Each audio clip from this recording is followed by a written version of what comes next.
அனைவருக்கும் வணக்கம். நான் உங்கள் விஜே. ருக்குமணி வண்டி வருது, வாங்க கதை கேட்போம். அன்று பந்த், எதிர்கட்சிகளின் பந்த். அதனால் ஆபீஸ் இருந்தது. பஸ் ஓடவில்லை. பிரதான சாலை வெறிச்சோடி இருந்தது. ஆபீஸை நோக்கி ஓட்டமும் நடையுமாக போய்கொண்டிருந்தேன். இன்னும் 1 கிலோமீட்டர் நடந்தாக வேண்டும். பின்னால் ட்ரிங் என்று சப்தம் கேட்டு திரும்பினேன். சைக்கிளுடன் சாம்பமூர்த்தி நின்று கொண்டிருந்தான். என்ன சார், நடந்தேவா வர்றீங்க என்றா. ஹி என்றேன். சார், இந்த சைக்கிளை பிடிங்க சொல்றேன் என்றவர் கைத்தளம் தந்தேன் என்ற பெருமைமிகு பார்வையோடு அந்த வண்டியின் கரங்களை என் கையில் திணித்தான். நீங்க என் சைக்கிள்ல போங்க, நான் தனசேகரன் சைக்கிள டபுள்ஸ் வந்துடுறேன் என்றவர் பின்னால் வந்து கொண்டிருந்த தனசேகரன் வண்டியில் ராணி யுக்தையாகி விருட்டன பறந்தா. அடப்பாவி, மனம் குரங்கு படலாய் குதித்தது. இது என்ன சோதனை? வருங்கோடு நடப்பதே இந்த 40 வயதில் மூச்சிருக்கிறது. இந்த அழகில் மஞ்சு விரட்டு காளையின் மூக்கணா கயிற்றை பிடித்தார் போல் இது வேறா? சாபமூர்த்தியை சபித்தேன். கூடவே 30 வருடத்திற்கு முன்னால் கட்டையில போறவனே, உனக்கு சுட்டு போட்டாலும் சைக்கிள் விடவே வரக்கூடியது என பிடி சாபம் விட்டபடி மடிப்பாட்டியையும் சபித்தேன். எனது ஆரம்பகால சைக்கிள் முயற்சிகளில் அநேக தடவை இடிபட்டவள் இந்த மடிப்பாட்டி. நாசமாய் போக, உண்மையிலே இடிவிழ, மூதேவி, படவா என்றெல்லாம் தோத்திரம்பாடி அந்த பாட்டி விட்ட சாபந்தான் அடுத்த 30 வருடங்களாக மீண்டும் எனக்கு இந்த சைக்கிளாஜி பிடிபடாமல் செய்துவிட்டது. அதோடு விட்டிருக்கலாம் அந்த சைக்கிள் முயற்சியை. 28 மறுபடியும் முயன்றிருக்க வேண்டாம் தான்.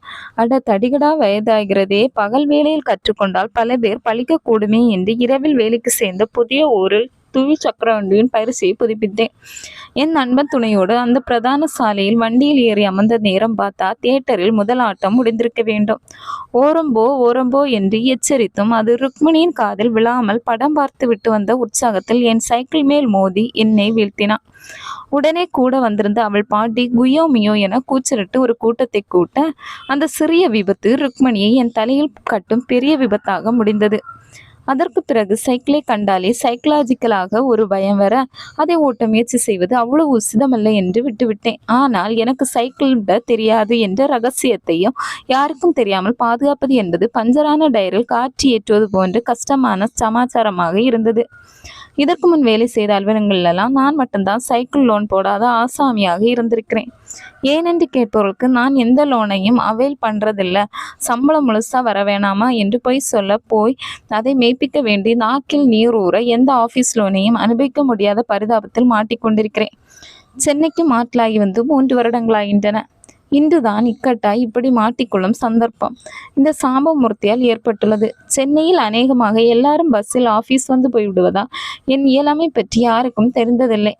அதுவும் இன்றோடு இந்த ஆபீஸை விட்டு வேறு ஊருக்கு மாற்றலாகி போலும் நிலையில் எனக்கு சைக்கிள் விட தெரியாது என்பதை பறைசாற்ற வேண்டாம் என்று எண்ணத்தில் தான் என்னை தேற்றி கொண்டு ஆபீஸை நோக்கி தள்ளி கொண்டிருந்தேன்.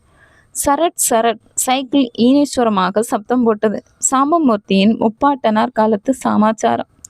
சுத்த காயலான் கடை பண்டம். ஆத்திரத்தோடு காற்றை இறக்கிவிட்டேன். என்ன சார், இத்தனை லேட்டு என்று தான் நினைத்தவாறே சாம்பமூர்த்தி கேட்டான். அட என்னப்பா, சைக்கிளை காற்று இல்லாமல் கொடுத்துட்டு வந்துட்டேயே. முகத்தில் ஒரு போலி எரிச்சலோடு அழுத்து கொண்டேன். சைக்கிளை பார்த்துக்கிட்டு சாபம் உச்சி கொட்டி சாரி சார் என்றா. நான் என் சாமர்த்தியத்தை மெச்சிக்கொண்டேன். அன்று மாலை மாற்றலாகி போகும் எனக்கு பிரிவு உபச்சாரம் நடந்தது. என் மேல் எல்லோருக்கும் ஒரு தனி அபிமானமும் உண்டு.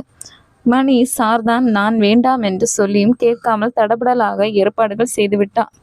இதற்கு வசூல் செய்ய ஆரம்பித்தவர் திக்குமுக்காடி போயிட்டு நான் நீ என்று ஆளாளுக்கு 20, 50 என்று போட்டதில் டீ பார்ட்டிக்கு ஏகப்பட்ட ஐட்டங்கள். வழக்கமான உபாச்சார வார்த்தைகளை பேசி முடித்துவிட்டு மணி என்னிடம், சார், உங்களுக்கு ஒரு சின்ன பிரசன்ட் என்றா. ஆஹா, என்னவா இருக்கும்? அந்த சின்ன பெட்டியை திறந்து பார்த்தேன். பளபளப்பாய் ஒரு சாவி. அவள் கண்ணில் தெரிய மணி வாசல் புறத்தை சுட்டி காட்டினான். அங்கே பளபளன்று புத்த புது சைக்கிள் செயினால் அடிப்பட்டவனாய் மயங்கி விழுந்தேன்.